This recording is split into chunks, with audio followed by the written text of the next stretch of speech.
Hey, fifth graders. We are getting ready for Ameritowne, and Ameritowne is getting us ready to be grown-ups, people who have jobs and make money and pay for things we need.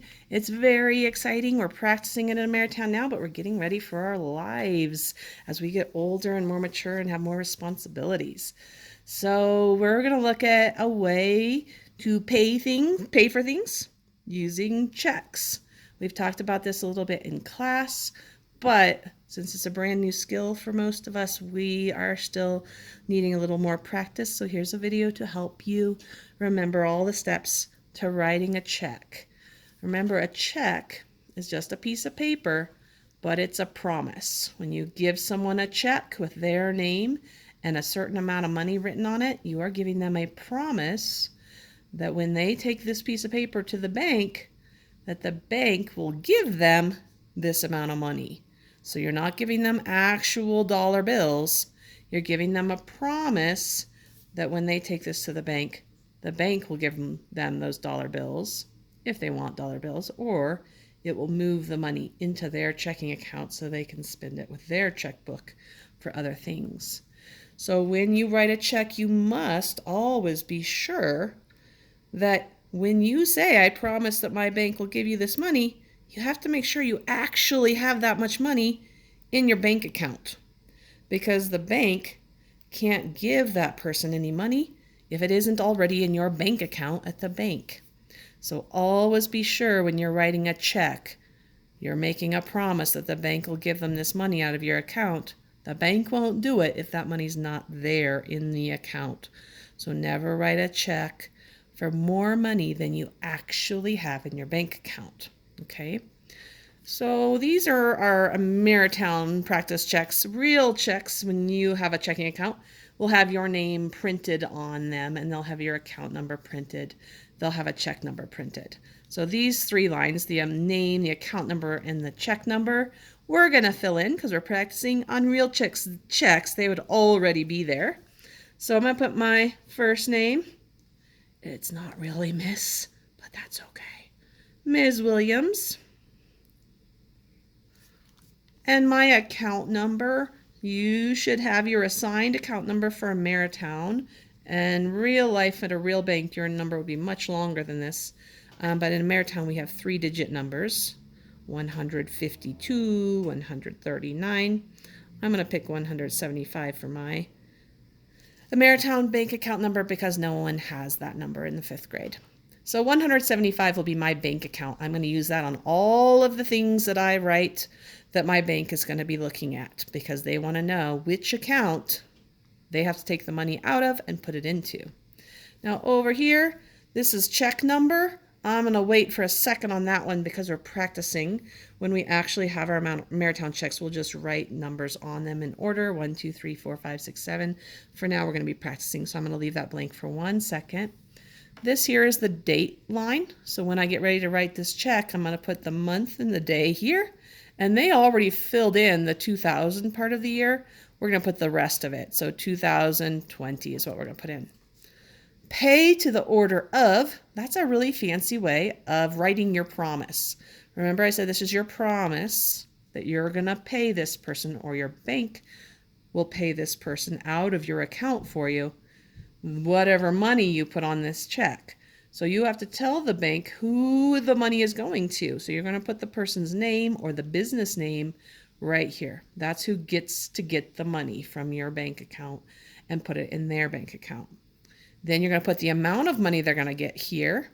And then you're going to write it in words right here. So we're going to write our amount twice. Down here we have the 4. On a lot of checks it says memo or note. That's a note where you get to write, why were you paying that person that money? We'll look at that on our example. And after you've got your whole check filled out and it's exactly the way you want it to be, this line is where you sign your name. You put your cursive name. Since you don't all know cursive, that's okay. You can just put your name in print if you want to for practice, but most people develop some sort of a cursive way of writing their name, and they write it that way all the time. And That's how they make promises on paper. They promise by putting their signature, that's their cursive name, that whatever's on the paper they agree with, and in this case, they're going to take their money out of their bank account and give it to that person. So here's my first check I'm going to write. It says, I wrote a check to the pharmacy for cold medicine. It was check number 27 and it cost $12.25. I didn't write which pharmacy it was. I probably should. Let me just add that really quick right here. I'm going to call it CVS because that's a pharmacy I go to sometimes. So we're going to say CVS pharmacy. You would always write whatever the name of the company was. So it might be Walgreens Pharmacy, it might be CVS Pharmacy, it might be you went to King Soopers. You would write the name of the company.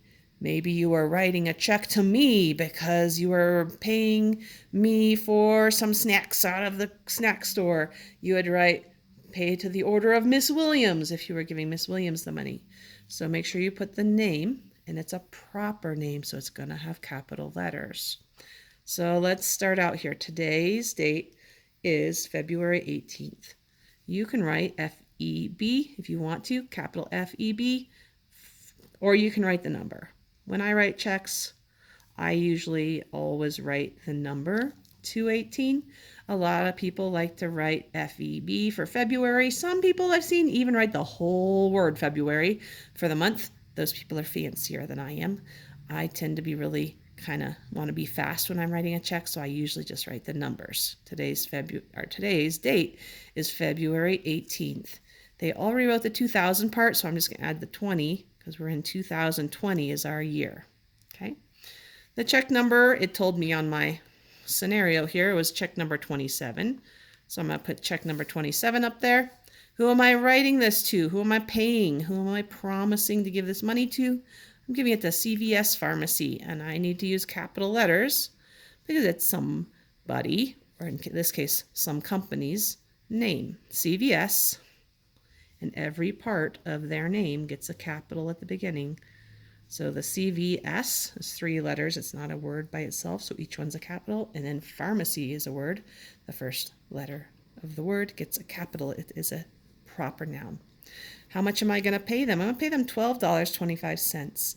Whenever I put a number in here, I want to squish it as close as I can to the dollar sign, just so nobody can sneak in there and try to add extra digits after I'm done writing my check. So see how I wrote my 12 right up against the dollar sign? Now I don't want anyone to add any extra numbers behind it either, because they could change it into $129 just by adding an extra number. So I'm going to show that it was $12, and I'm going to say we're done with dollars. You can't add any more dollars. That's all there is. So right next to it, I'm going to write a small up in the air like this. 25. That shows that I've switched to cents, and I'm going to put an underline just to make sure it's really clear that those are my pennies. Do you see how I left no room for anyone to squish any extra numbers in there and make it more dollars than I want it to be? It's $12, and then we're done with dollars. I see the underline. That's the pennies. 25 pennies. Now, just to make double sure, in case the bank can't read this or someone tries to fake it and add some extra digits on there, I'm also going to write the same amount in words. If I write it in numbers and words, the bank has 2 ways to double check that they're giving the right amount of money. So I'm going to write the word 12. I'm going to start all the way at the edge so no one can squish in anything else later. $12. I'm going to actually write, you can write the word dollars if you want to be extra fancy. Some people just write 12 and. It's up to you. I'll do it both ways just so you can see it. 12 and. Then I have 25 cents. So I'm going to say 12 and, that's my decimal point, 25. And 25 cents, I'm going to write as a fraction. I don't have to write the 25 cents out in words, just the dollars.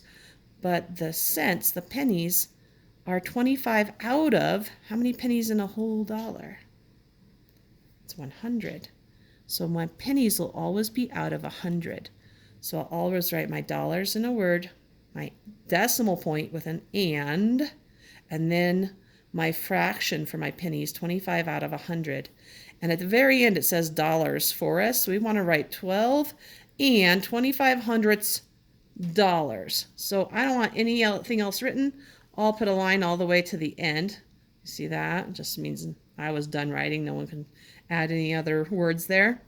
You can also, some people like to write $12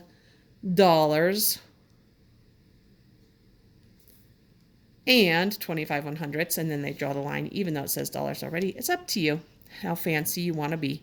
12 and 25 100ths is the way we would read this number in math, 12 and 25 hundredths. So it's totally fine if you write it that way in words, 12 and 25 hundredths. Done. Okay? The last two things I need to do is like this part. What am I writing this check for? Maybe later on I'm looking at my bank account and they said, oh, you wrote a check to CVS Pharmacy for $12.25 on February 18th, Miss Williams. And since I have a really wiggly brain, I might not remember why I was writing a check to CVS Pharmacy. What was that about? Here's a little place for me to write myself a note to remind myself later why I was paying for something at CVS Pharmacy. And I said I was buying cold medicine. That makes a lot of sense because I've had a cold for about a month now. So I'll just write down here so I can remember cold medicine is what I was buying at CVS Pharmacy in February. Now I'm going to check and make sure my check all looks like it's filled out exactly the way I want it to. It's to CVS Pharmacy. It's 12 and 25 hundredths of a dollar. $12.25 up here. It was for cold. It looks good. Cold medicine. I think I'm ready to promise CVS Pharmacy this money. So remember, the way I make this an official promise is I have to put my signature down here. Now you might want to do a fancy cursive signature, and that's okay. Most adults have a signature they've practiced so that they can put their promise on things. Some of them are really neat, like, ooh, all fancy like that. Some of them are really messy, like that. Some people you can barely even tell what it is. But it has to be yours. That probably wouldn't count because you can't even tell that it's my name at all. It's just a bunch of squiggles, which makes sense because I wasn't actually writing my name. I was just making squiggles. It might look that way to you, but it has to actually be your name. So if you're not comfortable and you haven't practiced with cursive, that's okay. For Ameritowne, it's okay to just write it out like this. But as you get older, you might want to practice some fancy ways, a way that's comfortable for you and pretty fast for you to write your signature. So when you actually have to sign something in real life, you've got a fancy way to do it that really matches your personality and it represents your promise. Now, I'm going to get rid of my scribbles there. We have a check. If this was a real check, it would be in my checkbook. And once it was all filled out perfectly, I'd very carefully tear it out of my checkbook. And I would give it to the person at CVS Pharmacy. And that's my promise. They now have that promise to take to their bank and show them, oh, look, Miss Williams said I could have $12.25 out of her account.